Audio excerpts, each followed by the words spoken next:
may be familiar for some of you. This is the words of Saint Francis of Assisi.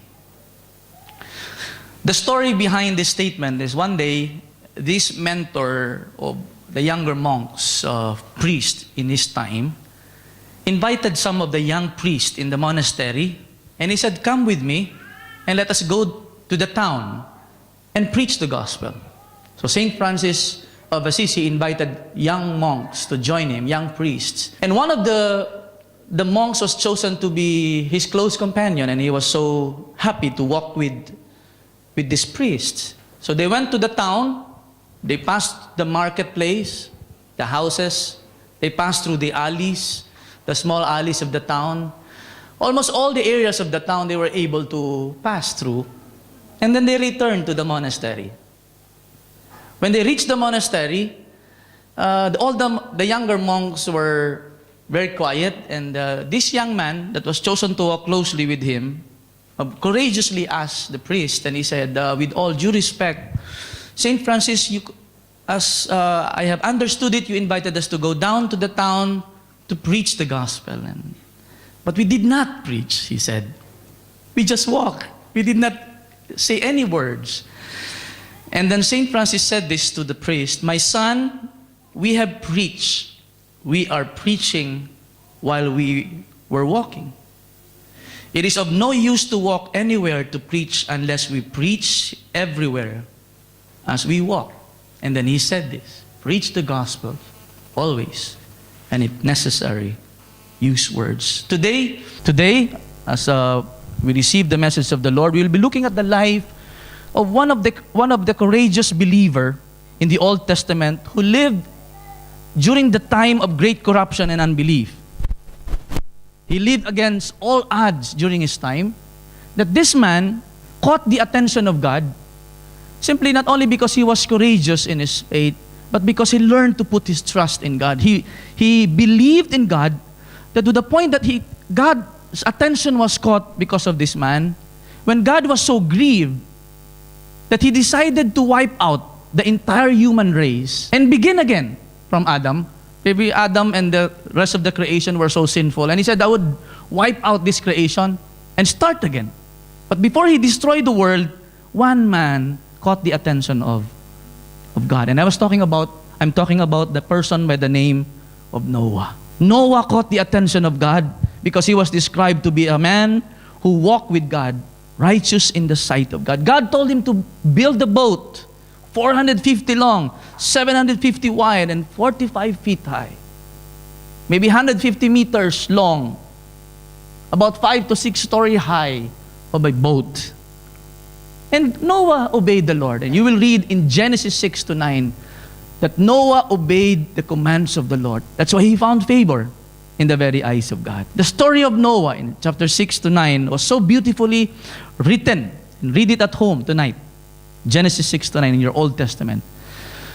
And in the New Testament, it's interesting that this is how the New Testament writer described him in Hebrews 11. Hebrews 11 in the New Testament is actually a chapter wherein all those believers in the ancient times were commended, were honored, when they are listed there, the whole of the fame or the faithfuls in the Old Testament, and Noah made it there. Noah was commended to be one of the persons who believed in God. And this is what the New Testament in Hebrews 11 verse 7 says, "By faith Noah, when warned against things not yet seen, in holy fear built an ark to save his family. By his faith he condemned the world and became heir of the righteousness that comes by faith." The unsinkable faith of Noah. Unsinkable because you will learn today that Noah, even he lived against all odds, stood his ground, held on to the promise of God, learned to rest in the promises of God. That even the unbeliefs of people during his time, even the most difficult trials and testings, even the ridicules of many people in those days, even the mistakes and failures of this man, he continued to held on to God and live for God, and did not allow the circumstances in his life to drown his faith in the Lord. Now, we were so lucky several weeks ago, we were in Holland, in Netherlands. We found out that there's a man, a Dutch man, who found a book about Noah's Ark. He found this book in one of the bookstore. He got hold of it, and he got so interested about the book, and he said to himself, why don't I build an ark? Why don't I build a replica of the ark? And he said, it's okay, I'll build an ark. And then he started building, and then this replica of the ark, we were so lucky that we were there when that ark parked or docked in one of the ports in Utrecht. And we were there, and Pastor Sani, our pastor in the Netherlands, said, let's go, let's take this opportunity because it's once in a lifetime we'll be able to enter the ark. And I will show you the picture of the ark. Yan. If you have time, I advise you to search that arkvannoak.com, and you will see there, they captured the process of the building of the ark made of wood and how it was constructed and the purpose of it. And actually, we were like 500 meters away and we can already see the ark. This is the family that entered the ark.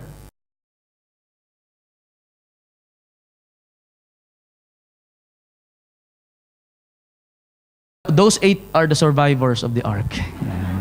So we were happy because we were counting ourselves. We're 8. It's not an accident. We're 8 and we survived the flood. Who was Noah? Many of us probably have read about the story, heard about the story of Noah when you were young, or imparted to you by your parents, or read it in the internet. Who was Noah? Just like when I preached about Jonah. Jonah is not just a story for the children. Just like Noah. Noah is not just a fiction. It's not a fiction or a myth. Noah is a real person. He's not just an ark builder. He's a real person who had an encounter with God and a testimony to tell us today. Who was Noah? I'll give you a short lineage of the life of Noah. These are the key people in the lives of Noah. First, as you will notice, if you read the Old Testament, chapter 5, after Adam gave birth and the world was populated already, one of the person that was born was Enoch. And Enoch was one of the popular, actually very popular, famous in the Bible if you're reading, because he was described to be the man who walked with God. I think he's the first one to be given that description. The man who walked with God. And actually, if you read Genesis 5, one of the description about Enoch is that he walked with God and he was no more. The next great-grandfather of Enoch is Methuselah, the oldest man on earth who lived on earth. And after Methuselah, Lamech, the father of Noah. And the people who are walking with God, with close relationship with God, taken away by God, did not experience death simply because they walk closely with God. The man who gave the name Noah was Lamech, his father. And this is what Lamech said when he probably held his son, Noah. He said, he will bring us relief or rest from the painful labor of farming this ground that the Lord has cursed. Genesis 5. This is a prophetic statement of the life of Noah. Lamech the father did not realize that his son will be used by God as an instrument to build the ark. And Noah is very important as one of the patriarchs of the Old Testament. Very important because he is actually the link between the old generation and the new generation.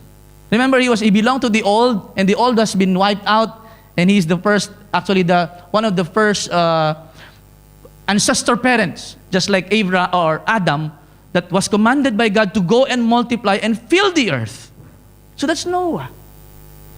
And probably you may ask, as you are curious about the flood, these are one of the questions that you will encounter when you research about the flood. And the question is, was the flood regional or universal? And you will search that in the internet and you will be confused. Some of them will argue that it's not the whole world that was wiped out, but this is what the Old Testament says. And I just want to side comment on this. This is what the Old Testament says. As the waters rose, in Genesis 7, as the water rose higher and higher above the ground, the boat and the ark floated safely on the surface. Finally, the water covered even the highest mountains on the earth. After many years, Noah built the ark. God commanded, God shut the door. It was not Noah who closed the door of the ark. Read the beautiful story. God remembered Noah. God favored Noah because simply he obeyed God. Pinagpala ng Diyos si Noah. And let's break for a moment. And let's consider the faith of Noah. Let us consider some of the points that somehow contributed to the unsinkable faith of this man, Noah. So my objective of sharing this message is that after the service, we will go out and we will evaluate our hearts and our faith. Is my faith unsinkable? What should I do to secure a faith that is unsinkable? First, let's look at, these are the considerations that we have for Noah. Let's first consider the faith of Noah. If you read the story of Noah and reflect on the verses that you will be reading, you will notice that Noah's faith was actually influenced by his home. Enoch, Methuselah, who walked with God, he was no more because God took him away. Can you imagine you're living, your great-great-grandfather is Enoch, and he just disappeared, and because he walked so closely with God, that God said, okay, you're exempted from death. And that story was known to the people during his time, and probably it has been transferred from generation to generation. And in Noah, no wonder he was also described just like his great-grandfather who walked with God simply because he caught it. Remember, one of the values of this church, the principle that we're sharing here is that the faith begins in our home, where we influence our family for God.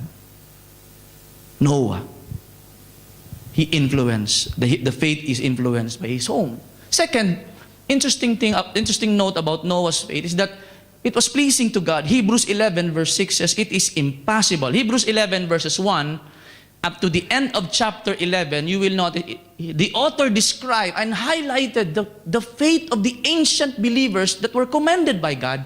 And he said, faith is the confident assurance that we have, believing that even if we don't see it, we believed it. And then he gave an example of Abel. He talks about the faith of Abel. He talks about the faith of Enoch, the one who walked with God. He was no more. And then the author of Hebrews in verse 6 says, that's why it is impossible to please God without faith. Siningit niya doon after talking about Enoch. In between that is Noah. And then he said, it is impossible to please God without faith. So if any one of us wants to please God, and if God is pleased, He blesses us, He tells us, He reveals Himself to us, even He will warn us and save us from danger and even from destruction. But it's impossible to please God without faith. Noah's faith was pleasing to God to the point that he was warned of the coming destruction. Noah's faith was not only pleasing to God, it was submissive. I noticed that Noah, in verse 7, when he was warned of the things that is not yet seen, in holy fear, the description of author of Hebrews is, in holy fear, Noah. In holy fear means he submitted himself to God, that, Lord, you are sovereign, without questioning your plan. Why are you going to wipe out the entire human race? I am submitting my life to you. I am submitting my trust to you. I don't understand, but I submit. I realize that we are blessed today because we have the Bible. We have books we read of people who are faithful, and their stories and their testimonies encourage us. We have the Bible that is the basis of our belief. But in the time of Noah, he didn't have the Bible, and yet he believed God. That's why the author of Hebrews says it is impossible to please God without faith. And then it continued by saying, this is very important, to those who believe must come to God and believe that He exists and that He is a rewarder of them who diligently seek Him. He was submissive. It was a yielding response to the revelation of God, to God's instruction and warning. Not only he was submissive, the faith of Noah was active. My point here is that when Noah received the revelation from God, he was not just, oh Lord, nakakatakot naman, I'm so afraid magkakaroon ng flood. What is flood? It didn't happen that time yet. So he was saying, but Noah, in holy fear, built an ark to save his family. Active in a sense that he put an action to it. How many of us experience coming to church and we're so blessed, di ba? We cry and we are so energized and inspired by the message, the songs. We are so emotionally high, but only up to that. Di ba? Wow, naiyak pa tayo, natumba pa tayo, whatever nangyari sa atin. And we leave the sanctuary, but we do not put an action to what we have heard. We're just emotionally responding. But Noah did not only respond emotionally in holy fear and submitting, Noah was actively involved in fulfilling what God commanded him. He built an ark right away. There's something that we have to respond to the instructions of God. Do we have that active faith that when God speaks, yes, we cry? I'm not against emotional response. Mga kapatid, we cannot avoid that. We're human being. We have emotions. But it's good that we respond in tears and everything. We worship God with all our being. But what my point here is this: we do not delay in fulfilling what God has called us to do. But we can say, oh, that's true, but not yet, Lord, not yet. But Noah, he did not take any time. He right away obeyed and fulfilled what God commanded him. Right away, he was instructed and he built the ark. Noah's faith teaches us to believe in God, that He exists, and to submit to His words and respond actively in His instructions. That means we have to walk with God, hear God, feel God, and obey God.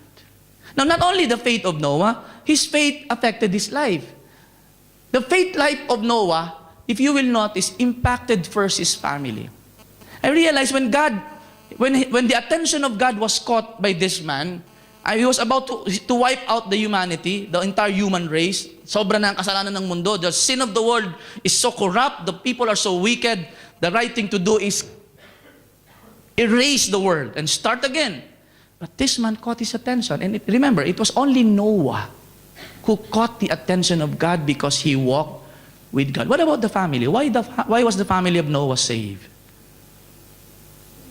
And Noah's faith impacted the life of his family. He built an ark and to save his family. I can't imagine, when the New Testament promised us that if you believe in God, you and your household will be saved, does not mean it's an automatic thing that once you are a believer, that your entire family will just be Christian automatically. No. There is a principle of impact there, that because there's someone is already caught the gospel or the faith of Jesus Christ, in Jesus Christ, the impact of that person will somehow influence his family to believe in the same God.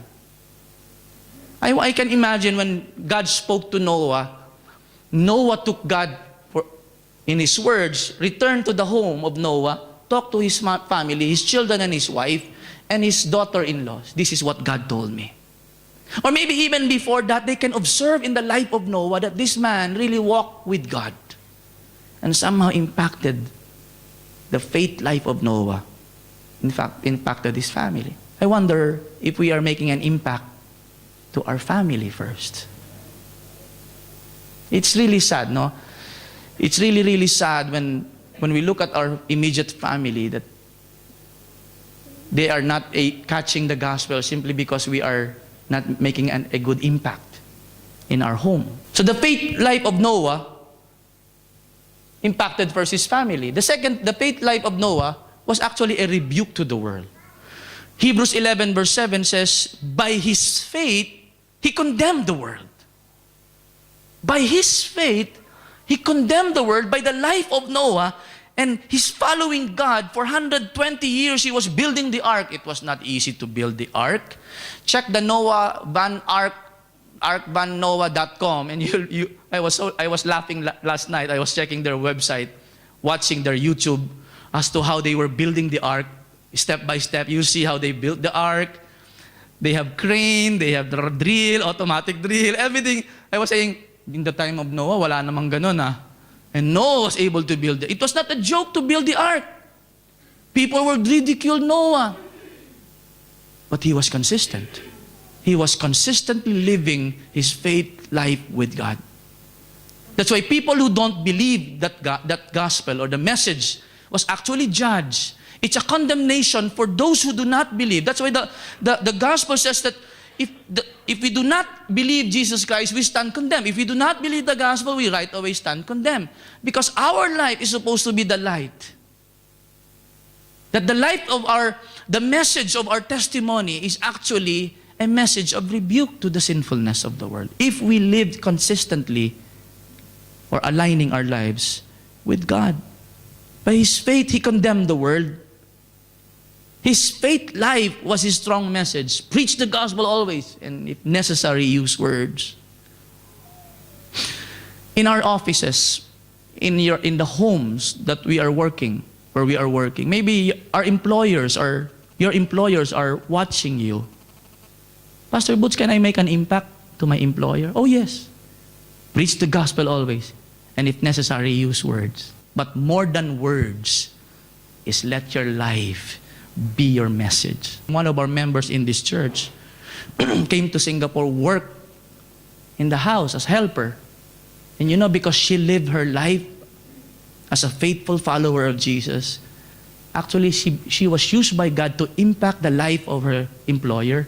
Yung buong pamilya po na born again because of her. Can you imagine, no? Yes, we can make an impact. If only our testimony. That's why in the life of Noah and in our lives, our faith life, our testimony ought to impact and influence first our family, then the world we lived in. Then where you are placed by God, where it's an office or a store or a house. No wonder the New Testament tells us, let your light shine and be the salt of the earth. Just like Noah was called the preacher of repentance and righteousness. We too are supposed to be preachers of righteousness in this world. By our lives, our colleagues, our friends will see the light of the gospel. The faith and faith life of Noah was rewarded. And there are twofold reward in the faith life of Noah. Because he walked closely and cultivated a close relationship with God. Because of his faith and trust, he put his rest on God's promises. Noah was rewarded. And the first reward of Noah was the physical deliverance from the flood. He built the ark to save his family. Because of Noah's faith in God, his family, God allowed Noah to bring your family with you, share the gospel to them. And in truth, he impacted his family. Maybe his children were not believers during those times, but because of the faith of Noah, he was able to bring his loved ones in the ark. 8 people survived. And of course, there is an eternal reward to the faith of Noah. The second line of verse 7, and he became heir of righteousness that comes by faith. In the same way, we too, by grace through faith, tayo rin nananiwala ngayon. Because of our faith in Jesus Christ, by grace through faith, we are saved, according to Paul. Just like Abraham in the Old Testament as well. When he put his trust in God and he believed God, it was counted to him as righteousness. Just like Noah. Noah was not a perfect man, but he put his trust in God. Now, Noah, while I was studying Noah's life, I was saying, Noah was not a perfect man. Noah was not a superhero. He was just like any one of us. And here comes the turning point in the life of Noah. If you read the life of Noah, Genesis 6-9, the last 350 years of his life was quiet. You know what happened? Before I'll give the very important principle. After the flood, Noah had a drink.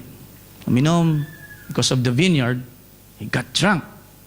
And he laid naked in his tent. So, you know, when I was reading the Old Testament, the story of Noah, I don't want to read that part.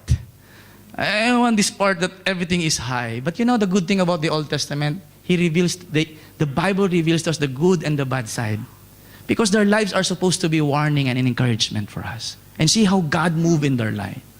So the last portion is not so beautiful in probably some of us. But here's the point.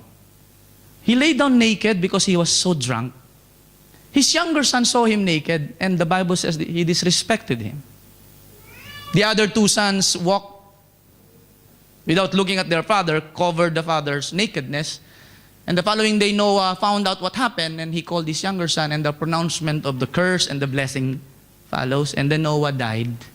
You don't know what happened. No? It was only a summary of the life of Noah. But somehow, what happened to the faith of Noah? Was it unsinkable? Oh, yes. Hebrews 11 tells us what happened. A single mistake did not let Noah, his faith sunk. Kumbaga, Noah continued. That's why he was honored in Hebrews 11. That's unsinkable. Yes, we will commit mistakes.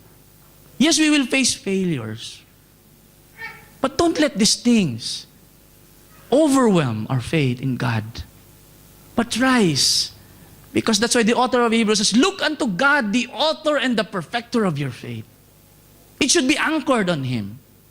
If we have that faith that is believing that God exists and He is a rewarder of them that diligently seek Him, no matter what happens in this world, Our unsinkable faith will overcome the failures, the unbeliefs, the trials, and the problems that we face. And yes, we will certainly face them in this world. As I close, I just want to give you this for us to remember.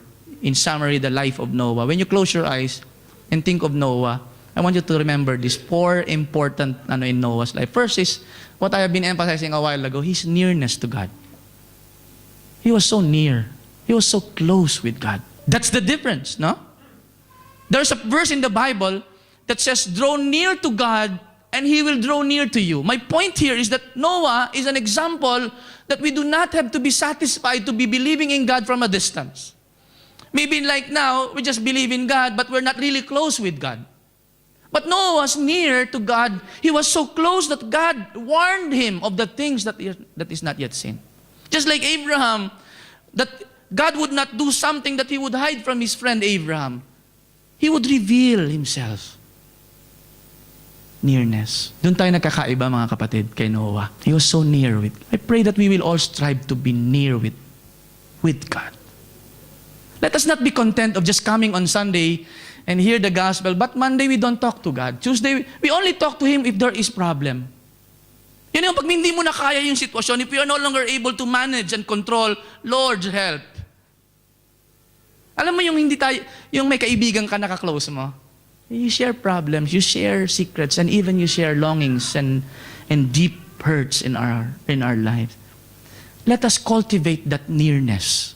I believe that is one of the ingredients that our faith will be unsinkable. Anchored. Obedience to His Word. I just want to highlight something about obedience of Noah. He did not delay his obedience. We may obey God after 3 years, after 3 months, but Noah, right away. There is this revelation, right away, he built an ark. You see, it's one thing. Now, we obeyed, but did you delay? Did we delay our obedience? The Bible we already know the instructions of God in the Scripture, but obedience is like, maybe after 2 weeks. Obedience that is right away, obedience as in, Lord, I will do it because you said it. I am taking your word as is. At face value. Lord, I will obey. I put my trust, I'll obey you. Active life of Noah, his life, his faith condemned the world. Wow. Because his life with God was so active. He was participating and working, partnering with God, moving and living his life with God and in align with what God wants him to do. That's why his life was a message to the world. That we can be a believer today and just be anonymous in the church. You know, it's up to us. We control our commitment and our proximity with God. We control it. Tama na yung huwag masyadong malapit, baka gawin kang pastor eh. Di ba, may kasabihan tayo sa Philippines, huwag ka masyadong banal, makalampas ka sa langit. Actually, it's the other way around. Draw near to God. Actively involved with God. Yung, pag dinescribe yung buhay natin, when our lives is being described, how many years have you been a followers of Jesus? 20 years. What happened to the first 10? The first 10, I was not involved. The next 5, still not involved. The next 5, still not involved. Not active. So, yes, there are ups and downs in the Christian life. Be consistently involved and active in our life with God. Because we are impacting our family and the people around us. The last thing about Noah, the age, my wife is saying, you should have placed happy hour. Kasi nag-happy hour si Noah. No. Happy. Because the age reminds us of the hour of temptation. This is very important. Jesus said, watch and pray lest we fall into temptation. The enemy is out there waiting for someone to be devoured. Let us be alert. Read the New Testament, full of reminders. Be sober, be vigilant. Watch and pray, full of reminders, because the enemy is about to attack. Let us be alert 24/7. 24/7. Let us be watchful and prayerful, because the enemy is just waiting for us to lay down our armor, and he will attack. Jesus, when he was tempted by the enemy, the description of Luke was so beautiful. The enemy withdrew momentarily. Satan is just waiting for an opportune time. You know, Oswald Sanders, said something beautiful. And he said, the hour of victory and achievement can be the hour of danger as well if we are not careful. Sometimes nakakalimot tayo na, wow, successful ako ngayon, celebration tayo. And sometimes in our height of joy, we are committing already and displeasing God, committing sin and displeasing. Maybe, I'm not sure, no? I was not there. Maybe Noah celebrated a drink. I don't know. Noah was just a man. No one is exempted among all of us. We never progress beyond reach of temptation. It is never safe to take off our armor. We never know when or where the next temptation will strike. Believers, all of us, are the occasion. Sometimes can be the occasion to sin. Can be occasion of sin to others. Let us also be watchful. Maybe we are not the one committing sin. But sometimes tayo yung nagiging daan para magkasala yung tao. We're not also free. We're not also exempted from that. So the point is you have to be very careful. We're all guilty, no? Sometimes we put down our guards because everything is fine. But Noah warned us of that. Kumusta, mga kapatid? Is our life unsinkable? Our faith? Unsinkable in a sense that, I'm not saying that we will not face problems and difficulties and commit mistakes. Yes, for sure, we will still be committing mistakes. Our faith must continue to stand. It is unsinkable simply because of God, the author and the perfecter of it. That we cultivate that nearness. Amen. Believing that He exists and He is the rewarder of them that diligently seek Him. An unsinkable faith will continue even at the point of difficulty. Even if there's no one there believing, even if you're against all odds, just like Noah, he continued holding on, resting on the promise, on the promises of God. My prayer for all of us today as we end is that may our faith, unsinkable faith, as we live that unsinkable faith and cultivate that our life become a message to the world. That use words if necessary. But let our lives, our faith life, be the strong message wherever we may be.